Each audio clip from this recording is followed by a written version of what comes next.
100% ఆయన ఏమంటున్నా అంటే, నేను ఇంతవరకు ఆవిడ దగ్గర నేను డైవర్స్ తీసుకోలేదండి. రేపేదన్నా బిడ్డ పుడితే రేపు నాకు పుట్టాడని చెప్పేసి నా ఆస్తుల భాగానికి వస్తారు నాకు భయంగా ఉంది. కాబట్టి తను ఎవరికి పుట్టారో చెప్పేస్తే నేను ఈ ఇష్యూ తీసుకొని డైవర్స్ తీసుకొని వెళ్ళిపోతానని చెప్తున్నాడు. నాకు ఆస్తులు అంతస్తులు ఏం వద్దంటున్నాడు. ఇంకో మధ్యలో ఒక మాట చెప్పాలా, ఇప్పుడు 2,60,00,000 2,50,00,000 పెట్టి ఆవిడ ఒక విల్లా కొనుక్కునింది. 100% విల్లా కొనుక్కుంది, ఆధారాలతో సహా పట్టుబడింది. ఆయనే చెప్తున్నాడు, నేను 1,60,00,000 పెట్టుకొని బ్యాగ్ పట్టుకొని వచ్చాను, నాకు ఇద్దరు కూతురు పుట్టారు కాబట్టి నాకు ఆయన చెప్పేశాడు, ఒప్పుకునేశాడు. రేపు కేసు వస్తే ఆయన కూడా జైలుకి వెళ్తారో వేరే విషయం. 1,60,00,000 బ్లాక్ మనీ విజయసాయి రెడ్డి ఇస్తే మొగుడు తీసుకెళ్ళి ఇచ్చాడు. అందులో 60,00,000 సతీమణి సునంద గారు ఇచ్చారంట. ఆయన ఒప్పుకుంటున్నాడు. విజయసాయి రెడ్డి ఇంట్లో 60,00,000 రూపాయలు బ్లాక్ మనీ మదన్ మోహన్ గారికి ఇచ్చారంట. ఇది ఒక కేసు తేలాల. ఇది ఇప్పుడు ఏంటంటే ఎవరికి పుట్టారు, ఏ పిల్ల పుట్టి ఈ కాదు ఇప్పుడు ముఖ్యం. ఇందులో తేలాల్సిన నిజాలు ఏంటంటే 1,60,00,000 రూపాయల బ్లాక్ మనీ విజయసాయి రెడ్డి ఎందుకు ఇచ్చాడు, ఎలా ఇచ్చాడు, ఎవరి ద్వారా ఇచ్చాడు ఒకటి కావాలి. 3 కోట్ల రూపాయల విల్లా ఎండోమెంట్ అసిస్టెంట్ కమిషనర్గా ఉన్నటువంటి శాంతి గారు ఎలా సంపాదించారో చెప్పాలి. ఇది చూసిన తర్వాత వెంటనే కేసు బుక్ చేసి ఈ శాంతి అనే ఒక వ్యక్తి, శాంతి గారు, మనం ఇంకా ప్రూవ్ లేదు కానీ మనం తప్పు మాట్లాడకూడదు, ఎన్ని ఎండోమెంట్ భూముల మీద సంతకాలు పెట్టిందో, ఎన్ని కబ్జాలు చేశారు, ఎన్ని చేశారన్నది కూడా దీని ద్వారా బయటికి రావాలని కోరుకుంటున్నా. అది ఆయన వస్తాడు, లేకపోతే చర్యలు తీసుకుంటారు. విజయసాయి రెడ్డి కాకుండా ఒక అనామకుడు పేరు వచ్చింటే ఇంత జరిగేది ఇష్యూ. ఒక అనామకుడు పేరు వచ్చింటే ఇంత ఇష్యూ జరిగేది. ఇప్పుడు ఒకటన్నా, ఇప్పుడు ఒక అనామకుడు అనుకో అంత ప్రెస్ ఉండదు. ఇప్పుడు కోర్టులో చాలా కేసులు ఉన్నాయి, ఫ్యామిలీ కేసులు ఉన్నాయి, సివిల్ ఉన్నాయి, క్రైములు ఉన్నాయి, అన్నీ ఉన్నాయి. మీరు ఎవరిని తీసుకెళ్ళి మైకి పెడతారు? మీరు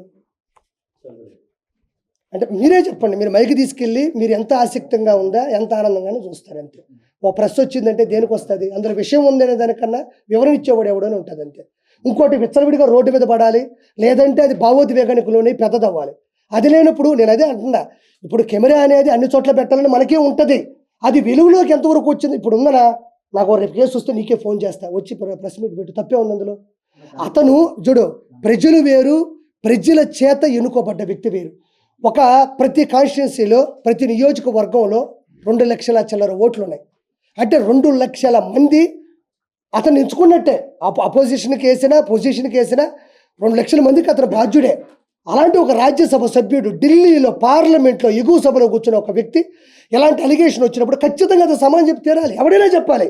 ఎవరి శక్తి కొలది, ఎవరు హొందా కొలది, కొంతమంది బయటపడరు, కొంతమంది బయటపడతారు. అతను రాజ్యసభ సభ్యుడు కాబట్టి అతను ప్రజల చేత పైన ఉన్నాడు కాబట్టి ఆ ప్రజలకు సమాధానం చెప్పి తీరాలి. ఇప్పుడు ఒక కుటుంబం చేత ఎన్నుకున్నాడైతే ఆ కుటుంబం పెద్దగా సమాధానం చెప్పాలి. వైఎస్ఆర్సీపీ అధికారంలో ఉన్నప్పుడు కూతురు ప్రవాహం ఏ విధంగా అవును. సో ఈయన రాజ్యసభ సభ్యుడే అండి, మీడియా ప్రతినిధులపై కుటుంబం మీదే ఆయన చేసిన వ్యాఖ్యలు కొంత దుమారం అవుతుంది. సో ఒక బాధ్యతాయుతమైన పదవిలో ఉండి ఆ విధంగా మాట్లాడతాను అన్నా. నేను ఒకటి చెప్తాను, నా చిన్నప్పుడు సినిమాల్లో చూసినా, బయట చూసినా ఒక 2 డైలాగులు వినేవాడిని. మనిషికి కావాల్సింది అధికారంలో ఉంటే ఏమైనా చేయొచ్చు, రెండోది డబ్బు ఉంటే ఏమైనా చేయొచ్చు. సభ్యతంగా చాలా మాట్లాడారు, చాలా మంచిగా క్వశ్చన్లు అడుగుతున్నారు. నీ ఆక్రోశం ఎవరి మీద ఎలగక్కాలి? వాళ్ళకి చెప్పాల్సిన సమాధానం చెప్పి నీలో నువ్వు మాట్లాడుకొని నువ్వు ఏం చేయాలో అది చేయాలి తప్ప నన్ను ప్రశ్నించకూడదు, నన్ను ఎవరూ ప్రశ్నించకూడదు. అదే విజయసాయి రెడ్డి ఇన్ని మైకులు పెట్టుకొని ఏ రోజైనా మాట్లాడాడా? ఎప్పుడు చూసినా సాక్షి పెట్టుకోవడం, సాక్షిలో పొరపాటు మాడితే ఆయన ఎడిటింగ్ చేసుకోవడం, ఎంత బాగుందో ఆయన విజలు కొట్టుకొని అందులో ఎట్టేవాడు. అందులో కూడా మనం బాధపడాల్సింది, ప్రెస్లో కొంతమంది కూడా అదేదో అంటే తెగనవేరు. యూనిటీ మీలో మిస్ అయితే మీరు కూడా అందరికీ చీప్ అవ్వడం అనేది చాలా చిన్న విషయమే. మనమే సంగనాగిపోతాం. ఎన్ని చేయలేదా అలా?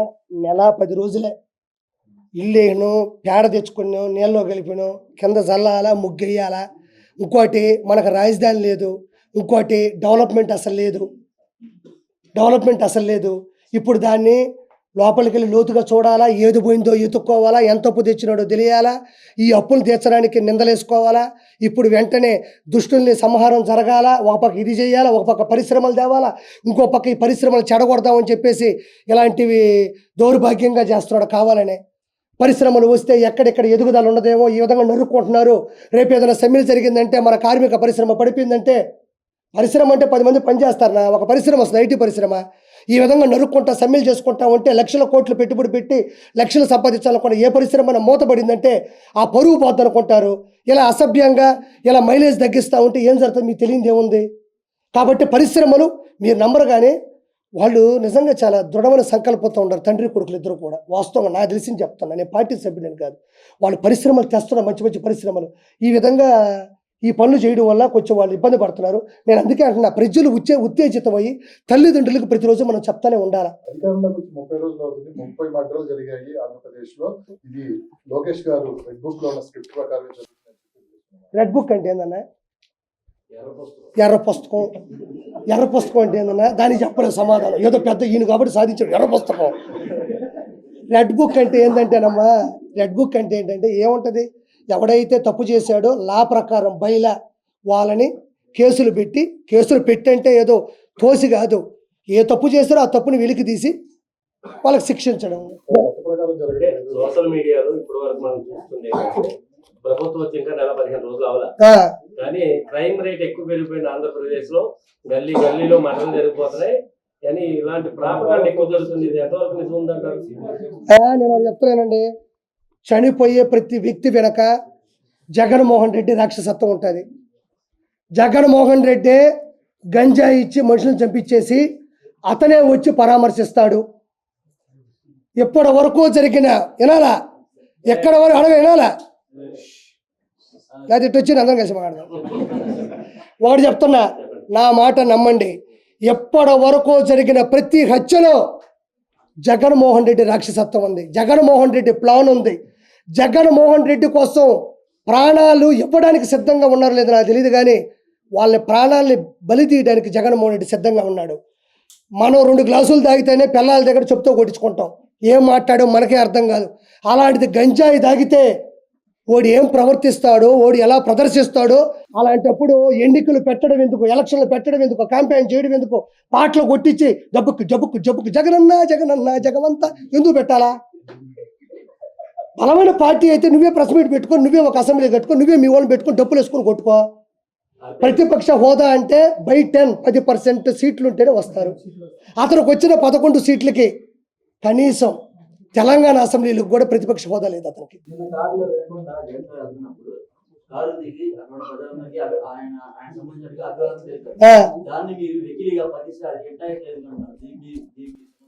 ఎవరు వికిలిగా అన్నారు? అతను వికిలిగా చేశాడు కాబట్టి నేను వికిల్ అన్నా. ఇప్పుడు నీ పేరు ఏంది?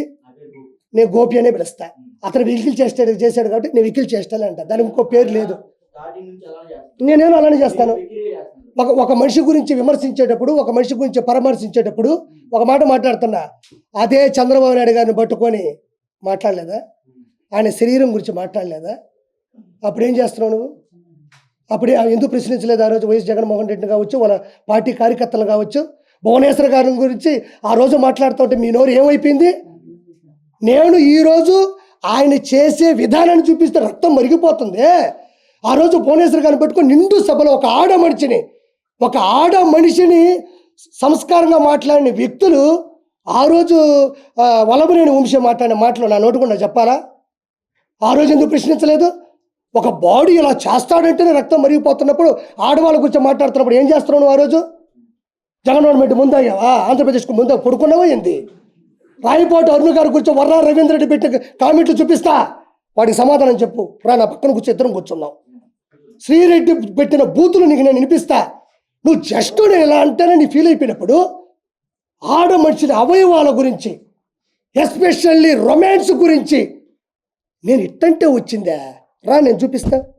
నువ్వు నేషనల్ మీడియాని తీసుకొస్తావు, నువ్వు నాతో ఎదురుగా కూర్చో, నేను మాట్లాడడానికి ఒక్కదానికి సమాధానం చెప్పు. నాకు చూద్దాం. బాడీ షేములు నీకు రండి సార్, బొల్లు వచ్చింది, గంట గంట గంట గంట కూర్చోలేవు నువ్వు, ముసల్లా కొడక అన్న. వినండి సార్, ఏం తప్పే జరిగింది తెలియాలి కదా ప్రజలకి. ఆయన అడిగాడు, నేను సమాధానం ఇవ్వాలిగా. నేను తప్పించుకుని వెళ్ళాల్సిన అవసరం ఏమన్నా? మామూలు బూతులు ఈ రోజు కాదండి, రేపైనా ఇవే మాట్లాడతారు అసెంబ్లీలో వాళ్ళు. ఈ రోజుతో ఆగిపోతుంది. వెన్నుపోటు పొడిచాడు, గుండెపోటు, ఈ రోజుతో ఇవి ఆగవు. నన్ను అడిగాడు కాబట్టి నేను ప్రశ్నిస్తుండా. చంద్రబాబు నాయుడు గారిని వయసు తారతమ్యాలు లేకుండా ఎన్ని బూతులు మాట్లాడారో. పవన్ కళ్యాణ్ గారి గురించి 3 పెళ్ళిళ్ళు మాట్లాడుతుంటే ఏమైపోయింది? 3 పెళ్ళిళ్ళు సభ్య సమాజంలో ఆయనకు నచ్చల, విడాకులు తీసుకున్నాడు. బయలా లాయర్ని పెట్టుకున్నాడు, వాళ్ళు పడ్డారు, వాళ్ళు ఏదో పెళ్లి చేసుకున్నారు, పిల్లకాయలు కనుక్కున్నారు. ఏదో బుల్లెట్ తగులుతుంటే హీరోకి చివరిలో నొక్కుతుంటారు చూడు, అక్కడ నొక్కితే హీరో కింద పడుతుంటాడు. ఈరోజు ఏమైంది? ప్రెషర్ కుక్కర్ పేలింది, పవన్ కళ్యాణ్ గారికి 100% వచ్చింది. వైఎస్ జగన్మోహన్ రెడ్డి గంజాయిని ప్రేరేపించే ఈరోజు ఈ విధంగా జరుగుతున్నాయి. నేను ఎప్పుడూ ప్రెస్లో ఎవ్వరు ఏ సమాధానం అడిగినా నేను నిలబడే చెప్తా. నాకు తెలియదు అనేదంటే ఏది ఉండదు. మీరు ఏదైనా అడగండి. జగన్మోహన్ రెడ్డి అన్నారు, జగన్మోహన్ శ్రీరెడ్డి నన్ను అనిందయ్యా, మా ఇంట్లో ఆడవాళ్ళని అనిందయ్యా. నేనేమన్నాను? వేమిరెడ్డి గారి గురించి తప్పుగా మాట్లాడితే ప్రసన్న కుమార్ రెడ్డి నేను మాట్లాడినా. లోకేష్ గారిని ఇలాంటి ప్రతిపక్ష నాయకులందరినీ కూడా ఎవరిని మాట్లాడలేదు. మండలిలో ఉన్నా సరే, అసెంబ్లీలో ఉన్నా సరే. అవును. ఇప్పుడు జగన్మోహన్ రెడ్డి గారిని కూడా ఆ పార్టీకి సంబంధించిన ఆయనతో పాటు ఉన్న మిగతా 10 మంది ఎమ్మెల్యేలు కూడా ఇట్లాగే అడగలిగే ప్రయత్నం జరుగుతుందా, లేకపోతే వాళ్ళు మీకు ఈయన అడిగిన క్వశ్చన్ ఏంటంటే, ఆ మూలం అడగబట్టి ఈ పక్కన మీకు చెప్తున్నా. అప్పుడు అచ్చెన్నాయుడు గారు వాళ్ళు వీళ్ళు ఎమ్మెల్యేలు ఉన్నారు కదా, అప్పుడు జగన్మోహన్ రెడ్డి గారు అసలు మాట్లాడనీ లేదు, ఇప్పుడు ఎందుకు మాట్లాడినిస్తారా, మాట్లాడినవాడని అడుగుతున్నాడు.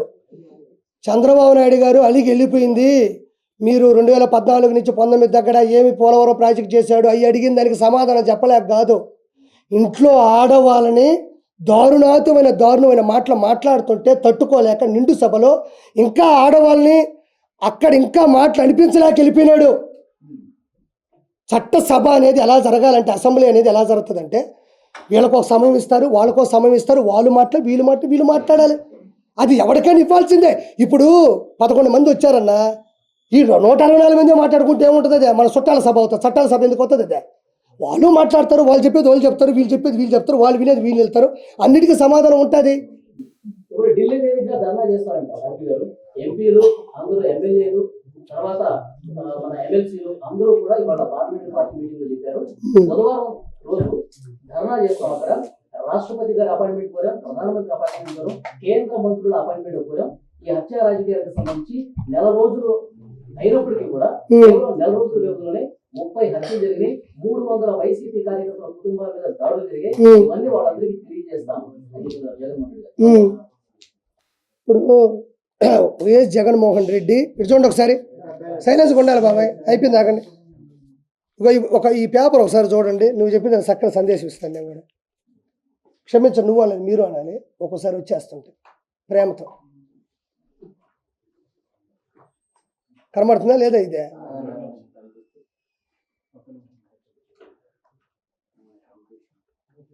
ఓకేనా?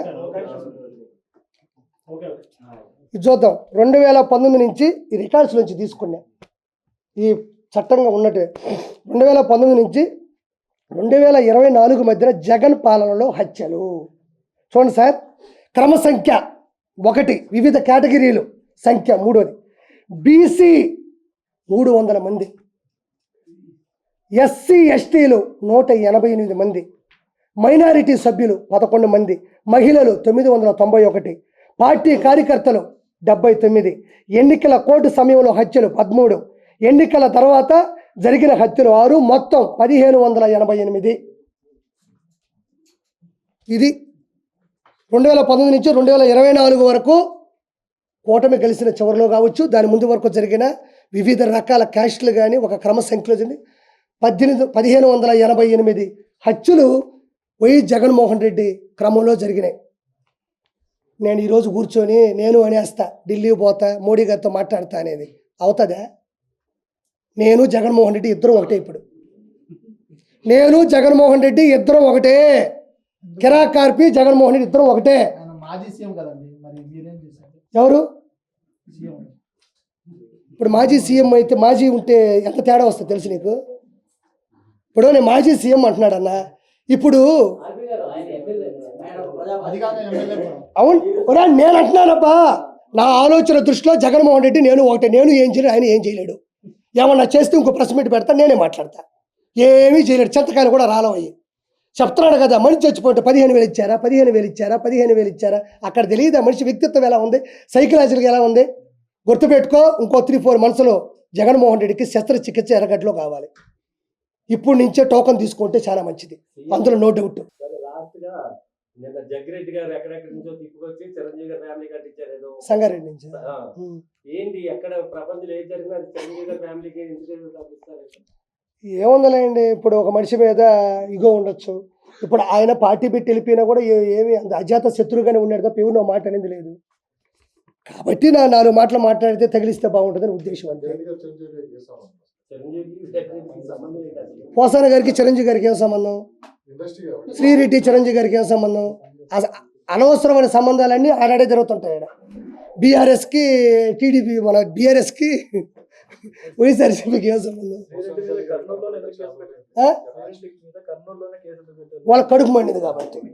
నెల్లూరు జిల్లాలో ఉండే కాన్స్టిట్యున్సీలో, మొత్తం కాన్స్టిట్యున్సీలో వేమిరెడ్డి ప్రభాకర్ రెడ్డి గారికి ఒక చరిత్ర ఉంది. ఒక హై స్థాయి పర్సన్. ఇలా ఏటూ ఉండే వ్యక్తి, ఏటూ జట్టు వ్యక్తి మీద గెలవడం కష్టం. చాలా చిన్నపిల్లలు అడిగినా నెల్లూరులో చెప్తారు, వేమిరెడ్డి గారిని తట్టుకునే శక్తి కానీ ఎవరికీ లేదు అలా అని చెప్పి ఇతను నేర చరిత్ర ఉంది.